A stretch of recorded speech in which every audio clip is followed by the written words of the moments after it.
Olá, o meu nome é Bruna Larussa Matos, eu curso Letras Português e Inglês na Universidade São Judas Tadeu, no campus da Moca e no período noturno. Esse projeto é coordenado pela professora Cíntia Piquini e tem como tema central os substantivos. Vamos iniciar falando um pouco sobre os substantivos. Como escrito no slide, as palavras da língua portuguesa são distribuídas entre 10 classes gramaticais, sendo elas preposição, pronome, interjeição, artigo, substantivo, adjetivo, verbo, advérbio, conjunção e numeral. Portanto, a mais numerosa dentre elas é a classe dos substantivos. Sobre a área gramatical do substantivo.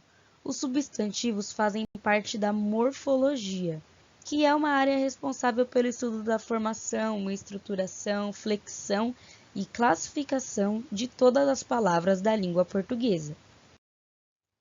E agora sim, nós vamos dar início à nossa real aula sobre os substantivos.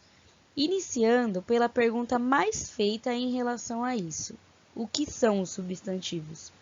Tudo o que existe é ser, e cada ser tem um nome. Substantivo é a classe gramatical de palavras variáveis, as quais denominam esses seres, os objetos, ações, lugares e entre outros. Existem ao todo 9 tipos de substantivos, e são eles: substantivo comum, próprio, coletivo, abstrato, concreto, composto, derivado, simples e primitivo. E eles são flexionados em gênero, número e grau. Vamos falar sobre cada um dos substantivos, que são 9 no total. Iniciando pelo substantivo comum. O substantivo comum refere-se a qualquer ser ou objeto de uma determinada espécie sem particularizá-lo, como vemos nos exemplos apresentados. Os exemplos são mulher, gato, cachorro, caneta, jornal e cidade. Segundo substantivo, o substantivo próprio. O substantivo próprio particulariza e destaca algum ser em particular dentro da determinada espécie. Geralmente é escrito com letra maiúscula. Temos alguns exemplos dele também, como Maria, João, Ceará e Atlético. O terceiro substantivo é o substantivo coletivo. Ele existe para designar um conjunto ou pluralidade de seres da mesma espécie. Vejam nos exemplos: flora, multidão, cardume, floresta e manada. O quarto substantivo é o substantivo abstrato. O substantivo abstrato nomeia ações, qualidades, sentimentos e estados que dependem de outro ser concreto para existir. Vemos isso nos exemplos beleza, ensino, bravura, pobreza e alegria. Quinto substantivo, o substantivo concreto. Ele serve para nomear seres que possuem existência própria e independente. Vemos nos 3 exemplos: lápis, mulher e cachorro. O sexto substantivo é o substantivo simples. Ele representa nomes formados por apenas uma palavra, como no exemplo: terra, sapato, água. Sétimo substantivo, o substantivo derivado. É simples. Ele é formado a partir de outras palavras. Também vemos isso nos exemplos dados. Substantivo primitivo é o nosso oitavo substantivo. Substantivo primitivo é o único e não deriva de outras palavras, mas pode originar diferentes termos, ou seja, é o contrário do substantivo derivado, que vimos anteriormente.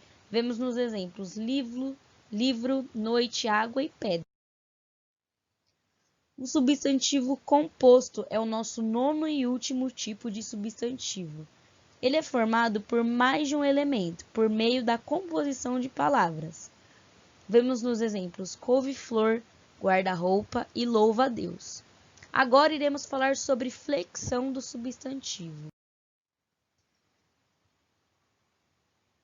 O substantivo pode flexionar em gênero, ou seja, masculino e feminino, número, ou seja, singular e plural, e grau, ou seja, diminutivo e aumentativo. Nesse slide, apresentei alguns exemplos de flexão com plural, feminino, aumentativo e diminutivo da palavra gato.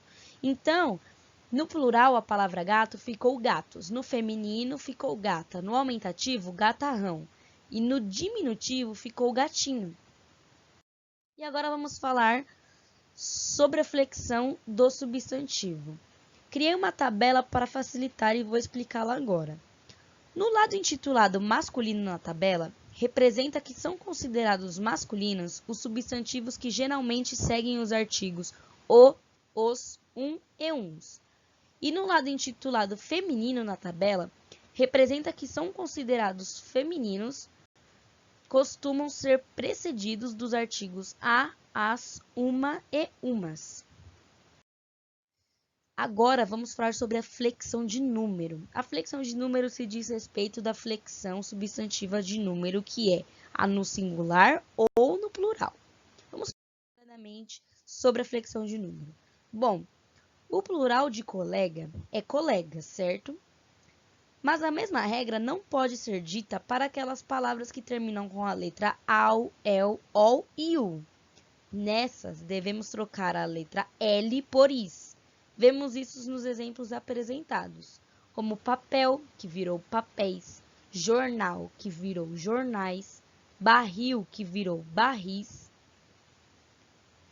Porém, como substantivos podem terminar com qualquer letra do alfabeto, temos exceções também para aqueles cujas últimas letras são R e Z. Para flexioná-los, devemos adicionar o sufixo -es. Vemos isso também nos exemplos apresentados, como amor, que virou amores, dor, que virou dores, e luz, que virou luzes. Flexão de grau. O que é a flexão de grau? Simples. A flexão de grau é aquela que identifica a grandeza de um determinado substantivo, ou seja, o seu aumentativo, né? Ela existe para que não precisemos fazer construções como ele era um gato grande o tempo todo. E para que possamos, em seu lugar, optar pelo simples ele era um gatão. Detalhadamente sobre a flexão de grau. Os dois graus do substantivo são, portanto, aumentativo e diminutivo. Vemos isso nos 3 exemplos a seguir, sendo eles amigo, é a palavra original, no aumentativo virou amigão e no diminutivo virou amiguinho. Boca é a palavra original, no aumentativo virou borraca e no diminutivo virou boquinha.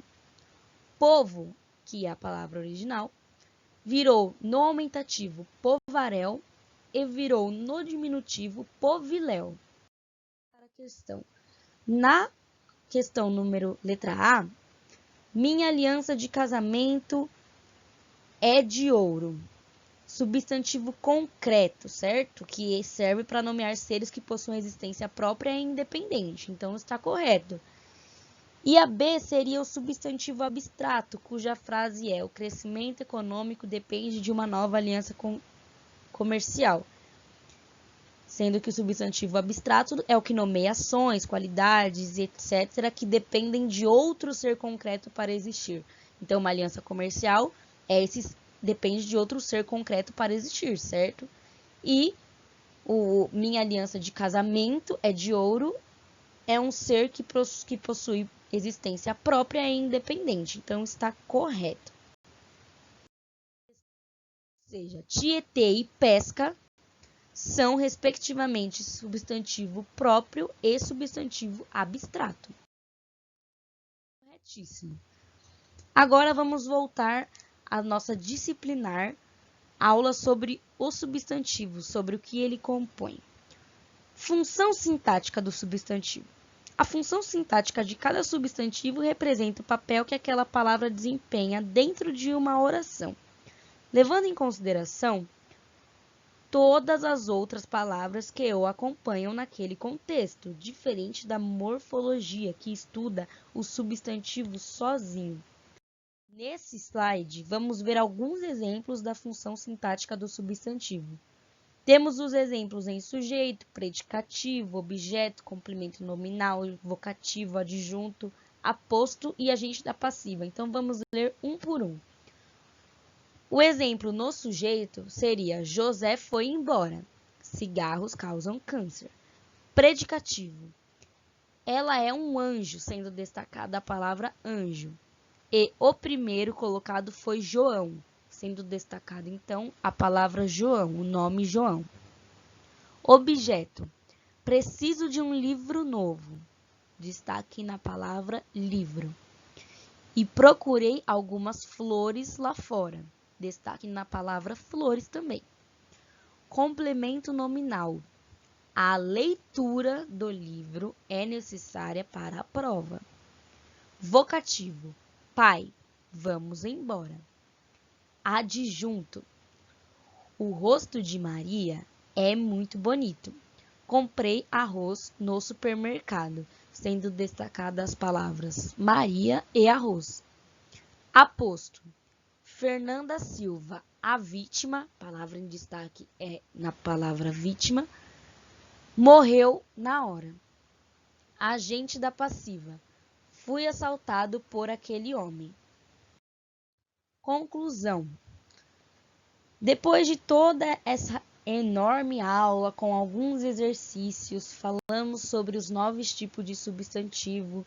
Substantivos são coisas que as pessoas acham muito complexas, muito complicada de fazer, de entender. E se você para pensar, para estudar, você verá que não é tão complexo, não é tão difícil quanto parece ser, certo? Então, espero do fundo do meu coração que essa aula tenha valido para vocês, que vocês se esforcem para dedicar para resolver os exercícios postados antes do slide que dizia a resposta, que tenham entendido a explicação de cada um, que tentem decorar, porque isso é muito importante, certo? Principalmente sobre as flexões, certo? As flexões são importantes, que são gênero, né, número e grau, são muito importantes, são muito válidos, devem ser estudados. Os 9 tipos de substantivos devem ser estudados, memorizados, e que vocês se esforcem para lembrar deles, continuar estudando, achar um método de facilidade para lembrar o que é cada um deles, porque nós usamos as palavras, as frases, tudo no nosso cotidiano. Então, todas as frases que formulamos têm um substantivo simples, tem um substantivo composto. Todas as frases que usamos quando nos dirigimos a alguém ou no trabalho, iremos usar substantivos. Então, essa é a nossa primeira aula de morfologia, né, de gramática, que é muito válida, que é, provavelmente, na minha concepção também, é a que é mais usada no cotidiano de todo mundo, no dia a dia, de forma mais simples, de forma mais fácil, né? Então, para concluir, vamos dizer, né? Eu digo, então, com certeza que os substantivos podem ter sentidos amplos e complicados à primeira vista, mas todo bom leitor e escritor precisa dominá-los e conhecer a morfologia das palavras para saber explorar as possibilidades que tem dentro de um texto. Então, procura saber, assiste essa aula mais de uma vez para entender melhor, que você decore, que ache métodos de facilidade para lembrar. Não é tão complicado quanto parece, é só questão de prática, de leitura, de experiência. Então, eu agradeço a todos que assistiram até aqui e espero que tenham entendido muito bem sobre o substantivo. Caso contrário, podem me procurar ou comentar nesse vídeo. Eu passo minhas redes sociais para a gente tirar as dúvidas. Espero que tenha dado certo e que tenha dado para entender, tá bom? Um beijo, um abraço, bom entendimento e até a próxima aula. Tchau, tchau!